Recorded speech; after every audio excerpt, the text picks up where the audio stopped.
Hello students, आज की class में आपका स्वागत है। आज हम परचेजिंग साइकिल के जो नेक्स्ट हमारे स्टेप्स थे उन पर बात करेंगे। प्रीवियस क्लास में हमने कुछ स्टेप्स देख लिए थे। कौन कौन से स्टेप थे एक बार हम रिपीट कर लेते हैं।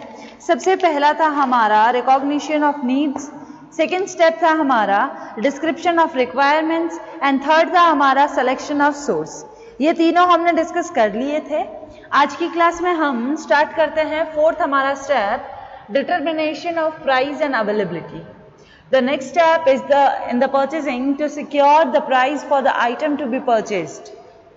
यानी कि आपको क्या करना है, जो भी आप परचेज कर रहे हो प्राइस उसको सिक्योर करना है। यानी हम कह सकते हैं कि purchasing is to secure the price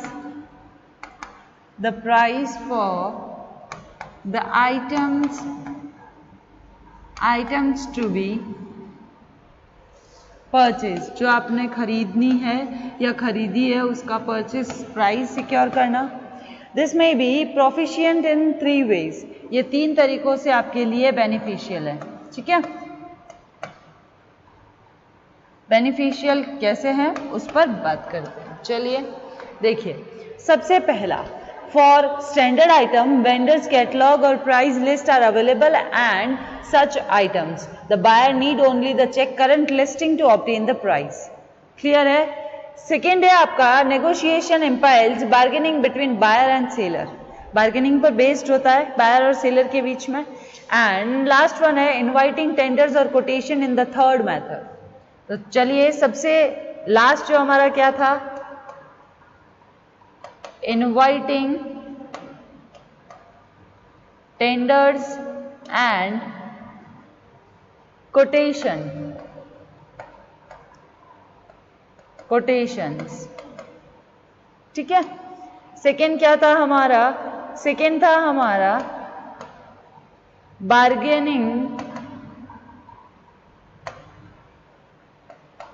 bargaining between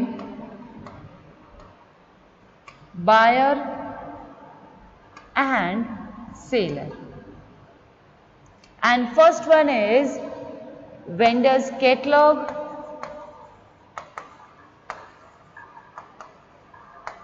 catalogs, check current list,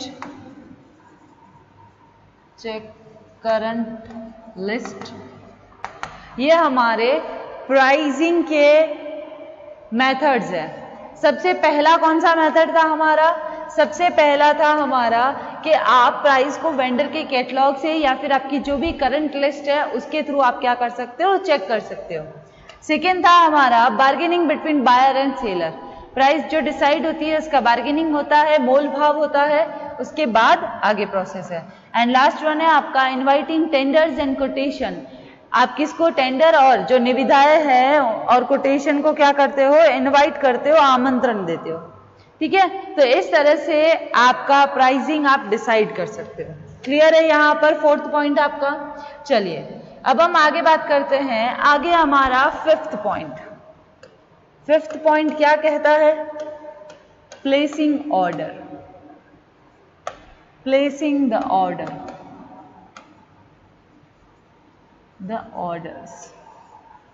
ठीक है, उस पर बात करते हैं। चलिए, the most legal order is place with the supplier on the form known as a purchase order.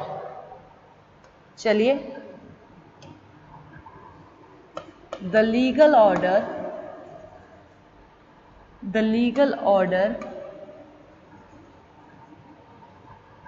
is placed with the supplier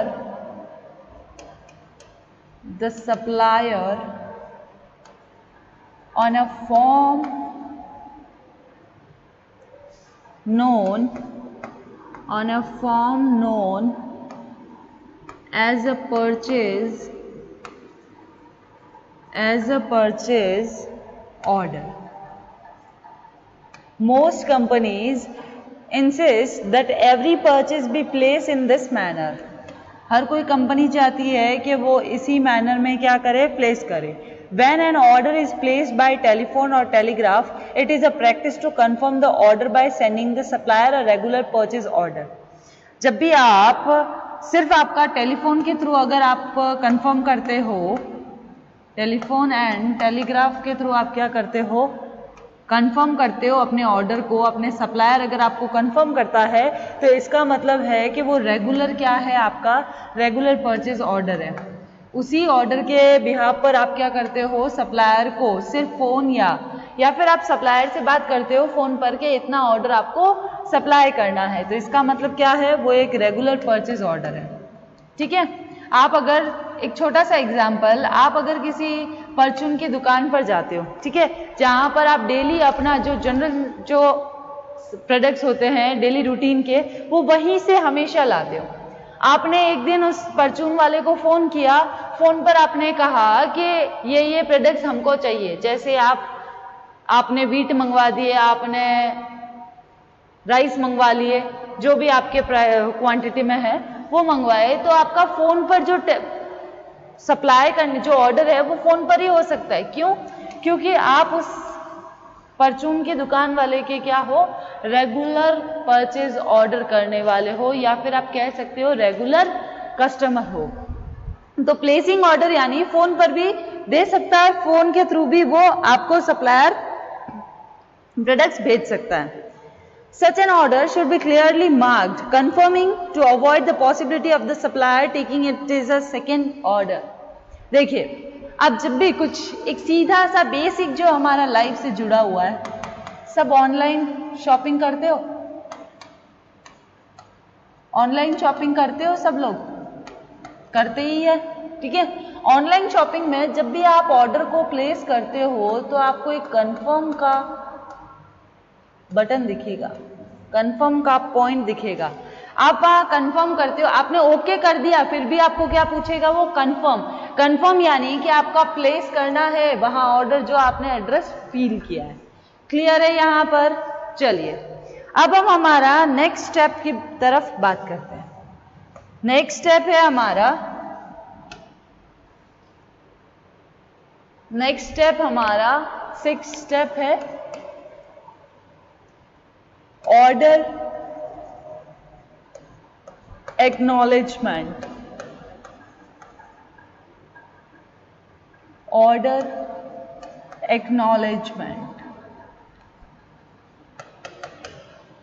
order acknowledgement में क्या होता है कि some companies insist an order acknowledgement from the supplier. चलिए note down कर लेते हैं। Some companies insist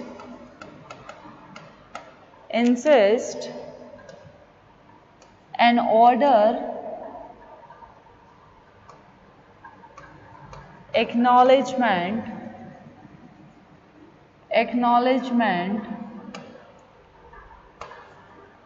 from the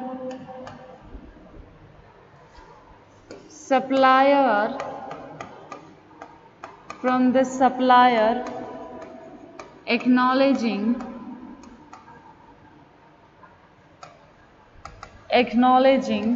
the receipt of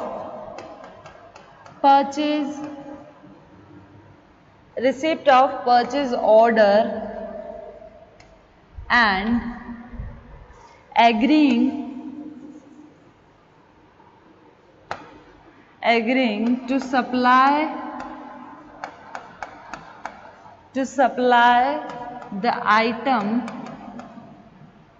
item in stated order.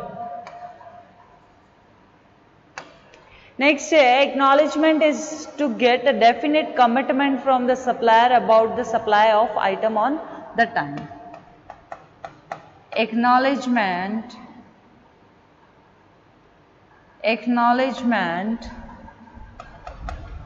is to get a definite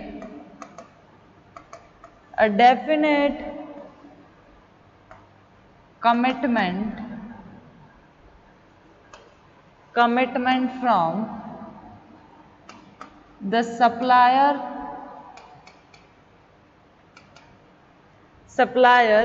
about supply of item on time. Clear है यहाँ तक? Some companies insist on order acknowledgement from the supplier acknowledging the receipt of the purchase order and agreeing to supply the item in stated order. Acknowledgement is to get the definite commitment from the supplier about the supply of the item on the time. Clear है यहाँ तक? ये था हमारा 6th step. अब हम आगे बात करते हैं हमारे 7th स्टेप की तरफ. आगे बढ़ते हैं. 7th स्टेप में क्या बोलता है? 7th स्टेप कौन सा है हमारा? follow up and expediting.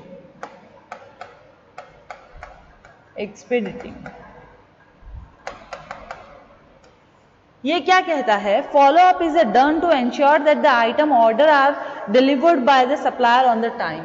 Follow up का मतलब होता है कि जो आपका आइटम है वो सप्लायर, जो आपका टाइम है उस पर सप्लाई हो गया है. ठीक है, सप्लाई हो जाएगा. Follow up is done to ensure that the items ordered are delivered by the supplier on time.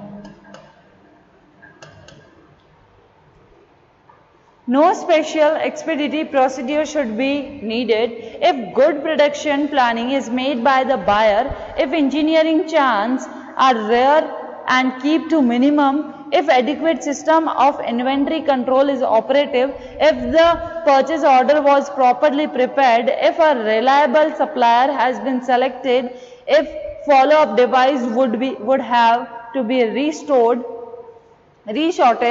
to. These conditions have too many ifs, if and buts, and assume that all these if will become yes is to take things for granted. It is necessary, therefore, that follow-up should be done through a general policy should be established for an entire purchasing department. The immediate responsibility of expediting is likely to rest on the buyer who placed the order. यहां हम कह सकते हैं कि वांछित समय पर सामग्री प्राप्त करने के लिए पूर्तिकर्ता से निष्पादन हेतु आवश्यक जांच पड़ताल करनी पड़ती है. यदि पूर्तिकर्ता को किसी विशेष कठिनाई हो रही है अगर तो वो व्यक्तिगत संपर्क भी करना पड़ सकता है. अगर किसी सप्लायर को ऑर्डर प्लेस करने में दिक्कत आ रही है, प्रॉब्लम हो रही है, तो वो क्या कर सकता है? वो पर्सनल कांटेक्ट कर सकता है. क्लियर है? देन आगे उसके आगे क्या बोलता है? उसके आगे बात करते हैं कि छोटी मोटी मदों के लिए आदेशों का अनुगमन नहीं किया जाता है. वैसे हिंदी में इसको बोलते हैं आदेश अनुगमन. ठीक है, छोटी मोटी मदों के लिए आदेशों का अनुगमन नहीं किया जाता है. सामान्य अनुगमन के लिए क्रय आदेश की विभिन्न प्रतिलिपियों को टिकलर फाइल में रखा जाता है जिसमें आदेशों के अनुगमन तथा अनुसूचीयन तिथि लिखी होती है. एक फाइल कर दी जाती है, फाइल. ठीक है, उस फाइल में क्या होती है? सारे फॉलोअप की डेट्स होती है. किस डेट को, किस तारीख को क्या होता है? ऑर्डर प्लेस करना है. ठीक है. देन उसके बाद कार्य विषय से संबंधित लिपिक दिनांक के आधार पर पूर्तिकर्ता से आदेश पूर्ति प्रगति की जानकारी हेतु पत्र लिखता है. यह क्लर्क क्रेता से तभी संपर्क करता है जब पूर्तिकर्ता निर्धारित सुपुर्दगी वादे को पूरा करने में असमर्थ होता है। जो क्लर्क होता है वो बायर से तभी कांटेक्ट करेगा जब सप्लायर टाइम पर उसकी डिलीवरी नहीं देगा, जब सप्लायर टाइम टू टाइम उसकी डिलीवरी नहीं करता है तो, ठीक है। अदरवाइज क्या होगा, क्लर्क बायर को कांटेक्ट नहीं करेगा। देन इसके बाद सामग्री अति आवश्यक है तो दूरभाष के द्वारा बायर डायरेक्टली कांटेक्ट करके रिक्वेस्ट कर सकता है। अगर आपको किसी मटेरियल की बहुत ज़्यादा नीड है और आपको अर्जेंट में चाहिए तो आप उस सप्लायर से रिक्वेस्ट करके कह सकते हो कि उनका जो मटेरियल है वो डायरेक्ट कांटेक्ट करके कि वो जल्दी भिजवा दें, ठीक है। प्राय ये देखा गया है कि क्रेता आदेशों की अनुगमन कार्रवाई को अनावश्यक व्यय मानते हैं। हमेशा ऐसा माना जाता है, बायर ऐसा मानते हैं कि जो फॉलो अप की जो कंडीशन है वो वेस्ट ऑफ टाइम है, वेस्ट ऑफ टाइम है और वेस्ट ऑफ मनी है, पर ऐसा बिल्कुल नहीं है। फॉलो अप की जो कंडीशन है, जो आपका कार्रवाई है, प्रोसेस है, वो एक बार आदेश देने के पश्चात आप अपनी सामग्री पूर्तिकर्ता तक भेज दी जाएगी, ये मान लेते हैं। यानी कि अगर आपने फॉलो अप का ऑप्शन आपने प्रोसेस स्टार्ट किया है तो आपने ऑर्डर किया है तो इसका मतलब वो सप्लायर आपके पास सामान भेज सकता है। क्लियर है यहाँ तक। अब इसके आगे दे रखा है कि जब भी हम फॉलो अप कर रहे हैं तो कुछ ऐसे इंपॉर्टेंट फैक्ट्स होते हैं। फॉलो अप का जब प्रोसेस स्टार्ट करते हैं तो कुछ फैक्ट्स होते हैं जिन पर ध्यान देने की जरूरत है हर कंपनी को, हर बायर को। क्या है वो? सबसे पहला, निश्चित प्रपत्रों का प्रयोग करना चाहिए ताकि विशेषकर ध्यान रखकर सावधानी दी जाए। यानी हम जो भी डॉक्यूमेंट यूज करें वो हमारे सही होने चाहिए। हम कह सकते हैं कि डॉक्यूमेंट कैसे होने चाहिए हमारे? प्रॉपर, ताकि अगर हमको रिटर्न करना हो या एक्सचेंज करना हो तो हम उसको कर सके। सामग्री के महत्व और मूल्य के आधार पर अलग अलग अनुसूचीन कर ले, हम उसको क्लासिफाइड कर दे। क्लासिफाइड किस बेस पर करेंगे? मटेरियल की क्वालिटी, मटेरियल की क्वालिटी और प्राइस, इनके बेस पर क्या करेंगे? हम क्लासिफाइड कर सकते हैं। देन कि यह कार्य निर्धारित अधिकारी द्वारा ही किया जाना चाहिए। ये काम कौन करेगा प्रोसेस का? ये करेगा हमारा ऑथोराइज ऑफिसर। कौन करेगा ये काम? Authorised officer. क्लियर है यहाँ पर? ठीक है। इस तरह से ये हमारे कुछ फैक्ट्स है जिनको हमको जब भी हम फॉलो अप प्रोसेस स्टार्ट कर रहे हैं तो हमको ध्यान रखने की जरूरत है। क्लियर है? ये था हमारा पूरा प्रोसेस। अब हम जो हमारा लास्ट जो पेमेंट का जो प्रोसेस बचता है उसके ऊपर बात कर लेते हैं। ठीक है। लास्ट हमारा क्या है? पेमेंट। पेमेंट तो सेकेंड लास्ट है हमारा। उसके बाद हमारा स्टेप है, देखिए ये तो हमने जो हमारा इंश्योर वाला था फॉलो अप के साथ ही कंप्लीट कर लिया है। Follow up is done by the purchasing department to ensure timely delivery of the material. ये हमने फॉलो अप और एक्सपीडिटी के साथ ही कंप्लीट कर दिया है। अब हमारा जो नेक्स्ट स्टेप है लास्ट हमारा, वो है हमारा checking the invoice and approving it for making payment to the supplier।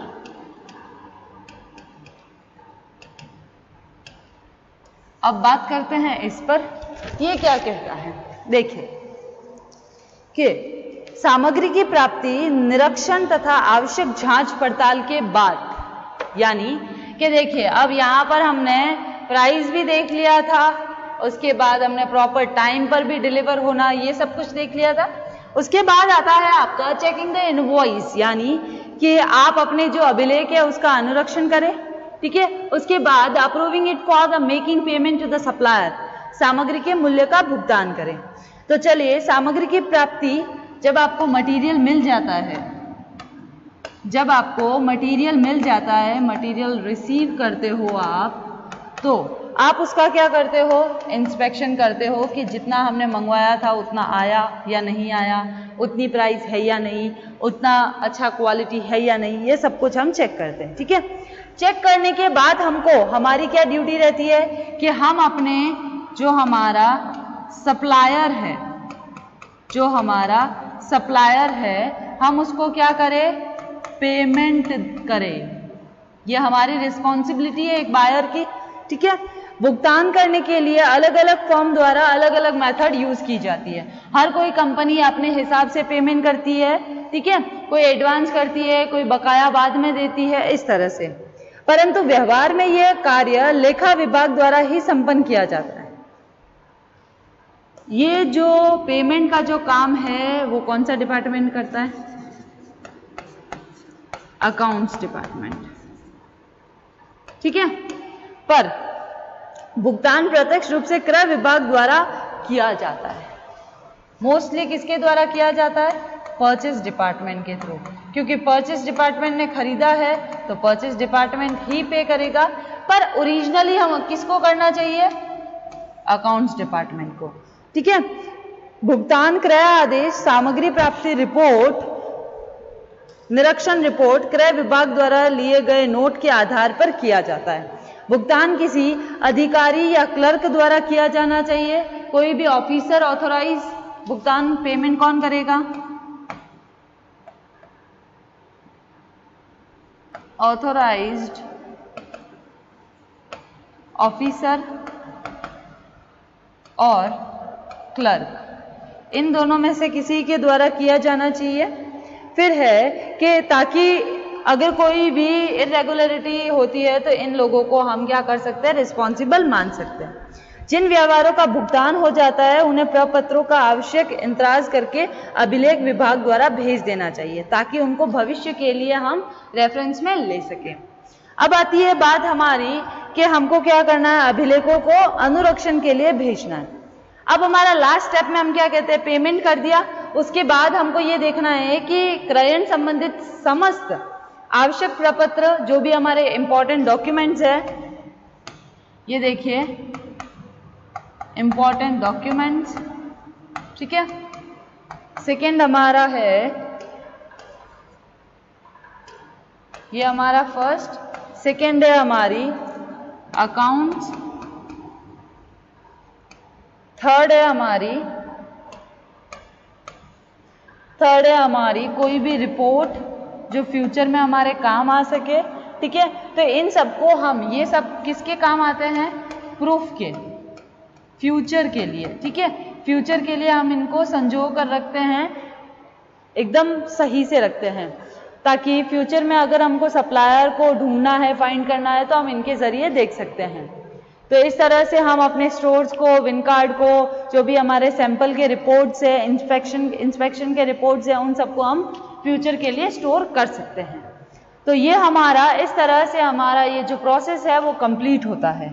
Clear है। तो आज हमने देखिए, सबसे पहला हमने पढ़ा, प्रीवियस क्लास में हमने पढ़ा था recognition of needs, description of need and selection of source. उसके बाद हमने देखा है आज हमने देखा है सबसे पहले determination of price and availability, second है आपका प्राइसिंग, प्लेसिंग द ऑर्डर्स, फिर थर्ड है आपका जो आपके 6 नंबर पे आता है ऑर्डर एक्नॉलेजमेंट, फिर आता है आपका 7th follow up and expediting, एंड फिर आता है आपके, एक सेकेंड, फिर आता है आपका लास्ट स्टेप जो है 8th, वो है checking the invoice and approving it for making the payment to the suppliers. Clear है यहाँ तक। तो यह आपका आज का टॉपिक यहीं खत्म होता है। नेक्स्ट हम बात करेंगे नेक्स्ट क्लास में, आज की क्लास हम यही खत्म करते हैं। नेक्स्ट क्लास में हम कुछ नया टॉपिक लेकर आएंगे। आज की क्लास के लिए थैंक यू।